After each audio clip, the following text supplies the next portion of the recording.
So the Yankees made a roster move after the game. Is it the only roster move they're going to make? No. There are more coming.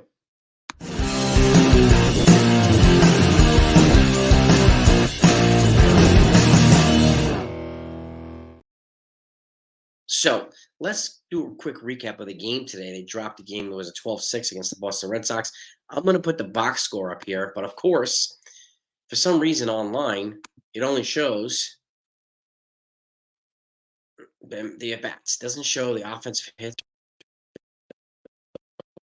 winning runs, everything but hits. It's like they get no hit every game. And even the pitching order is backwards. So I'm gonna use the MLB app because it's accurate here. So Will Warren started the game through 2 2/3. He did give up 6 runs, but only 2 of them were earned, thanks to some errors by the Yankees. That didn't help him out that much. So, and then he had 5 strikeouts and 30. He only threw 30 pitches in 2 2/3 innings, so it's pretty economical. And then he was replaced by Arehula. I don't know who Arehula is. Not popping up here for some reason. He threw 2/3 of an inning, 4 hits, 3 runs, 3 earned runs, 11 pitches. Then they brought in Gilbert. None of these names are popping up. Then they brought in Gilbert, Jeffrey Gilbert there. He threw 2/3 of an inning with a walk. And then Clayton Beeter came in and threw 4 innings. 5 hits, 3 runs, 1 walk, 2 strikeouts, 25 pitches. I don't know how you can throw 25 pitches in 4 innings, but that is damn economical. Boy, I'll tell you that. So these guys are positioning themselves to be on this roster. That's for sure. At the very least, to be a bullpen piece or a later in the season rotation piece, and so on and so forth. So now, offensively, I'm going to read it out here too. Trent Grisham went off, who was 0 for 3. And then Brock Selvage came in, was 0 for 1. Jose Trevino, 0 for 3. Luis Torrens, 0 for 1. Anthony Rizzo was 1 for 3. He's batting .433 this spring. That's good to see. Spencer Jones, 1 for 1 with a walk. .444 this spring. Oscar Gonzalez, 2 for 5 with a double. He is hot. He's batting .333 this spring. And we'll get to that in a few minutes. Oswaldo Cabrera, 0 for 3, batting .167. We need to see more from him. TJ Rumfield, batting .167. He was 1 for 2 today. Everson Pereira, 0 for 3. Jordan Groshans was 0 for 1. Luis Gonzalez was 0 for 2. Elijah Dunham was 0 for 1 with a walk. 0 for 0 with a walk. Kevin Smith did another one, 3 for 3 with a double also and 3 RBIs. George Lombard Jr. 0 for 1. And Caleb Durbin was 2 for 4. He's also batting .381 this spring. So that's the layout right now of what, excuse me, the box score was. Okay. And again, it's 12-6 loss. But after the move, they made a move. I mean, after the game, they made a roster move. They've optioned out Everson Pereira. He's the guy on the right without the sunglasses. AAA, Scranton, their minor league camp. So no surprise. He's still blocked. You got Trent Grisham out here. And you have other guys that are, tearing the ball up, like Oscar Gonzalez, who are definitely ahead of Pereira. So and that still remains to be seen. And why do I bring this up? Well, the Yankees are not done in terms of making roster moves, okay? And this is not my opinion just for clicks and views, right? Opinion was, the Yankees are doomed. The Houston Astros are signing Blake Snell. Now today, there are long shots for Snell. This is the all over the place reporting. This is why I try to wait and reason this stuff out and have some logic and arguments. So, but that will still remain to be seen. Now they're long shots for Snell. Who knows? Who cares, to be honest with you? But in terms of the Yankees roster, Jahmai Jones and Ben Warfet are out of options, and they're also blocked in their positions, unfortunately. Especially Ben Warfet. He's blocked by Jose Trevino and Austin Wells at the major league level. He's also one of the 5 catchers on the 40-man. So, but he doesn't have any options. So that means he could likely get DFA'd or traded.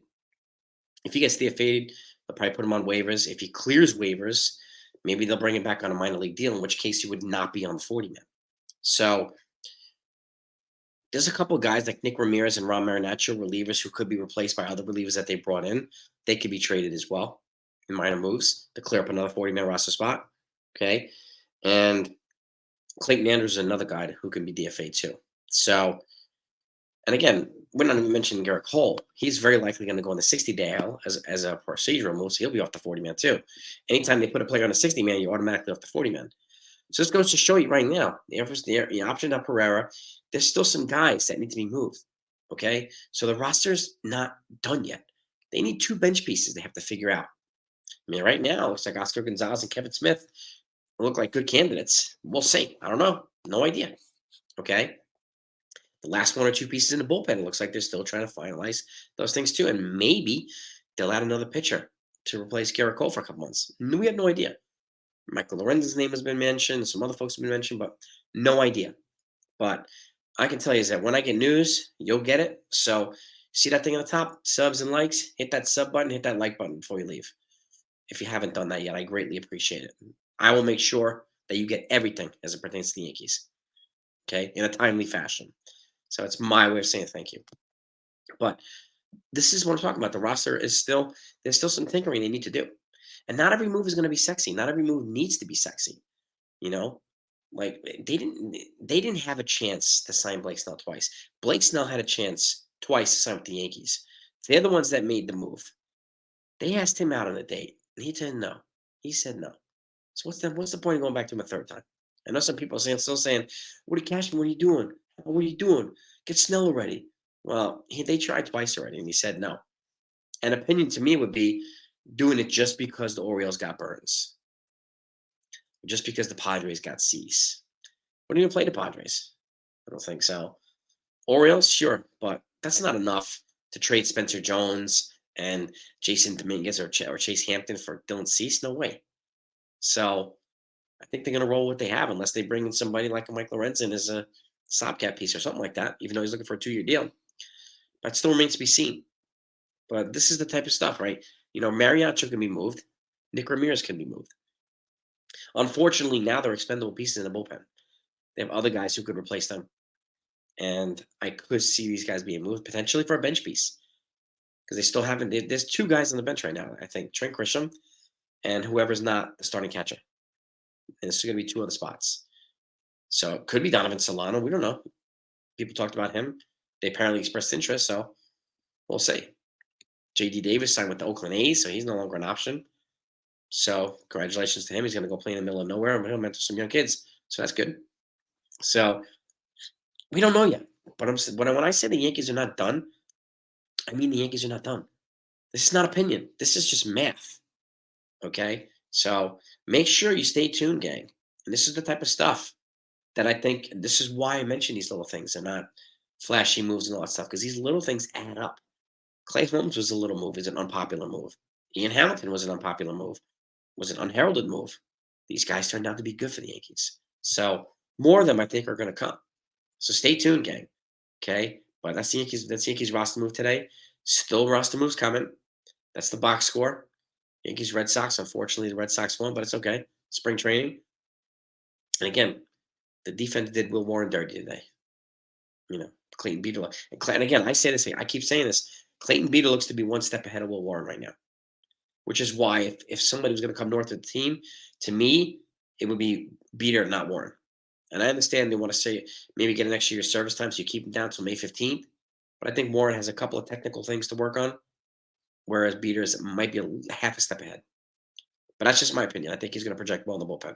Let me know what your thoughts are, gang. Have a good night. Talk to you later.